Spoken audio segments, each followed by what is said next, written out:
আসসালামু আলাইকুম। আজকের ভিডিওতে আমরা জানব আবাস যোজনা বা বাংলার বাড়ির টাকা যাদের এখনও ব্যাংক অ্যাকাউন্টে টাকা ঢুকেনি বা আসেনি তারা কি করবে। আমরা সকলেই জানি রাজ্য সরকার 15 ডিসেম্বর থেকে 31 ডিসেম্বরের আগে রাজ্য সরকার সবার ব্যাংক অ্যাকাউন্টে টাকা চলে আসবে বলেছিলেন, কিন্তু এখনও অনেকের টাকা আসেনি বা ফোনে মেসেজ আসেনি।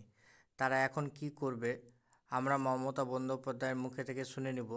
তার আগে আমরা যারা এখনও টাকা পাইনি বা টাকা পেয়ে গেছি বা যাদের ব্যাংক অ্যাকাউন্টে এখনও টাকা ঢুকেনি বা এসএমএস আসেনি, যাদের ব্যাংক অ্যাকাউন্টে টাকা ঢুকে গেছে হয়তো এসএমএস আসেনি টেকনিক্যাল ইস্যুর জন্য, তো আমরা যাদের যাদের অ্যাপ্লিকেশন করেছিলাম তারা সকলে আমরা ব্যাংক অ্যাকাউন্ট চেক করে নেব। এবং যারা এখনও টাকা পায়নি বা ফোনে এসএমএস ঢুকেনি তারা কি করব আমরা মমতা বন্দ্যোপাধ্যায়ের মুখ থেকে শুনে নিব। আমরা যে কথা দিলে কথা রাখি, সেটাই আপনাদের কাছে কথা রাখার ব্যাপারটা নিয়ে যদি কিছুটাও মানুষের সাহায্য হয়, আশ্রয় হয়, সেই জন্যই কেন্দ্রীয় সরকার তার কথা রাখেনি। গত 3 বছর ধরে আবাস যোজনার টাকা দেয় না। 100 দিনের কাজের টাকাও আপনারা জানেন প্রায় 59 লক্ষ লোককে আমরা টাকা দিয়েছি, প্রায় 2700 কোটি টাকা রাজ্য সরকার এক্সচেকার থেকে গেছে। তাই আমরা সিদ্ধান্ত নিয়ে বলেছিলাম যে ডিসেম্বর মাসের 15 তারিখের পর আমরা টাকাটা ছাড়ব, 11 লক্ষ বাড়ি। কিন্তু তারপরেও আপনারা জানেন কিছু ঝড় জল, সাইক্লোন, দানা এসব হয়ে গেছে, তাই তাদেরটাও আমরা এতে ইনক্লুড করেছি। করার ফলে 12 লক্ষ বাড়ি হয়েছে। আজকে একটা ঐতিহাসিক দিন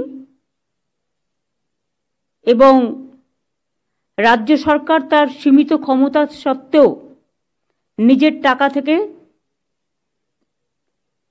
সম্পূর্ণ নিজস্ব টাকায় বাংলার বাড়ি গ্রামীণ প্রকল্পে রাজ্যের 21টি জেলার 12 লক্ষ যোগ্য পরিবারকে বাড়ি তৈরির জন্য প্রথম কিস্তির 60,000 টাকা করে তুলে দেবে। আজকে টাকা সরাসরি তাদের ব্যাংক ও পোস্ট অ্যাকাউন্টে যেতে শুরু করেছে।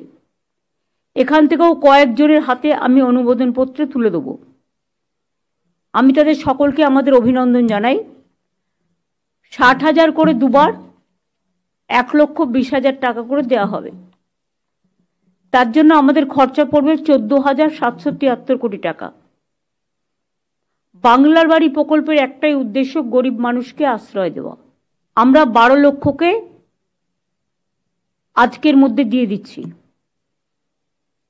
কেন্দ্র যদি না দেয় আরও যে বাকি থাকবে 16 লক্ষ, যেটা আমরা বেনিফিশিয়ারি যারা যোগ্য পাওয়ার জন্য আইডেন্টিফাই করেছি, তাহলে আমরা দুটো কিস্তিতে আগামী 6 মাস, তারপরে 6 মাসে 26-এর প্রথমের মধ্যেই আমরা দিয়ে দেবো।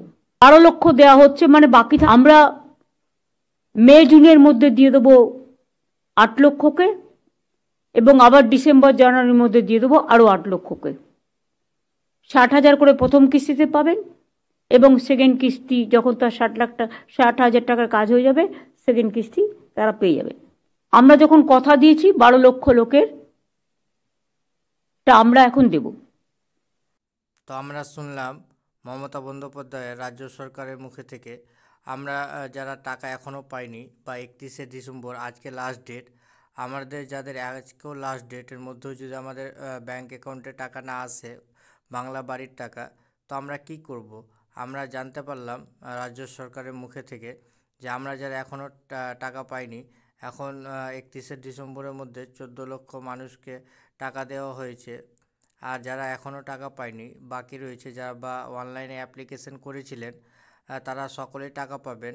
কিন্তু যারা এখনও টাকা পাননি তারা 6 মাসের মধ্যে টাকা পাবেন বা 3 মাসের মধ্যে টাকা পাবেন। তো আপনারা 2025 সালে আপনারা আপনাদের ব্যাংক অ্যাকাউন্টে টাকা পেয়ে যাবেন বাংলা বাড়ির টাকা। তো চিন্তার কোনো কারণ নেই, রাজ্য সরকার ঘোষণা করে দিয়েছেন। তো যারা এখনও যাদের প্রবলেম রয়েছে রাজ্য সরকার থেকে কিছুটা বিজ্ঞপ্তি জারি করা হয়েছে। বিজ্ঞপ্তিটায় কী রয়েছে আমি আপনাদের দেখাচ্ছি। রাজ্য সরকার যা বিজ্ঞপ্তি জারি করেছেন সেই বিজ্ঞপ্তিগুলোই রয়েছে, আপনাদের আমি দেখাচ্ছি। প্রথম বিজ্ঞপ্তি যেটা রয়েছে সেটা রয়েছে বাংলা একান্ত উদ্যোগ বাংলা বাড়ি প্রকল্পটি কার্যকর হচ্ছে মাননীয় মুখ্যমন্ত্রী মমতা বন্দ্যোপাধ্যায়ের একান্ত প্রচেষ্টায়। যারা অনুমোদন পেয়েছেন তারা ইতিমধ্যে মোবাইলে SMS পেয়েছেন, যাদের টাকা ঢুকে গেছে তারা এখন SMS পেয়ে গেছেন। তারা যদি কোনো সমস্যার সম্মুখীন হন বা তাদের যদি প্রথম কিস্তির টাকা পেতে কোনো সমস্যা হয়, যাদের টাকা পেতে সমস্যা হচ্ছে বা টাকা পায়নি, অথবা ইতিমধ্যে যারা এই আর্থিক সহায়তার প্রথম কিস্তি টাকা পেয়ে গেছেন, যারা প্রথম কিস্তির 60,000 টাকা পেয়ে গেছেন, তারা যদি কোনো সমস্যার সম্মুখীন হন বা তাদের যদি দ্বিতীয় কিস্তির টাকা পেতে কোনো সমস্যা হয়, তাহলে যোগাযোগ করুন নিম্নলিখিত যে কোনো নম্বরে। তো আপনাদের যাদের টাকা ঢুকে গিয়েছে, আপনাদের প্রথম কিস্তি 60,000, এবং যাদের টাকা ঢুকেনি বা SMS আসেনি, তাদের যদি কোনো সমস্যা হয়, অনলাইন অ্যাপ্লিকেশন করেছিলেন, টাকা ঢোকার মধ্যে বা ব্যাঙ্ক অ্যাকাউন্টে কোনো সমস্যা যদি থাকে, তো আপনারা সরাসরি মুখ্যমন্ত্রীর সঙ্গে যোগাযোগ করতে পারবেন, এবং পঞ্চায়েত হেল্পলাইন নম্বর এবং এমার্জেন্সি হেল্পলাইন নম্বর, বাংলা বাড়ির টাকা যাদের সমস্যা হচ্ছে তারা এই 3টি নম্বরে যোগাযোগ করতে পারবেন। সম্পূর্ণ, এবং নিচের দিকে লেখা রয়েছে সম্পূর্ণ রাজ্য সরকারের তহবিল থেকে এই অর্থবর্ষে এই প্রকল্পটির জন্য বরাদ্দ অর্থের পরিমাণ 14,773 কোটি টাকা বাংলা বাড়ির টাকা দেওয়া হয়েছে রাজ্য সরকারের তরফ থেকে। প্রাথমিক 12 লক্ষ পরিবারের ব্যাঙ্ক অ্যাকাউন্টে টাকা 60,000 টাকা পৌঁছে গেছে। 12 লক্ষ মানুষের ব্যাঙ্ক অ্যাকাউন্টে টাকা অলরেডি পৌঁছে গেছে। দ্বিতীয় দফায় 60,000 টাকা পাবেন তারা। 1,20,000 টাকায় এই অর্থ পাবেন আরও 16 লক্ষ পরিবার।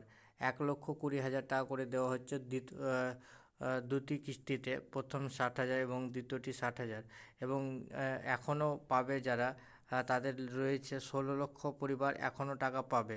এবং কখন পাবে সেটা আপনারা মমতা বন্দ্যোপাধ্যায়ের মুখে থেকেই শুনলেন।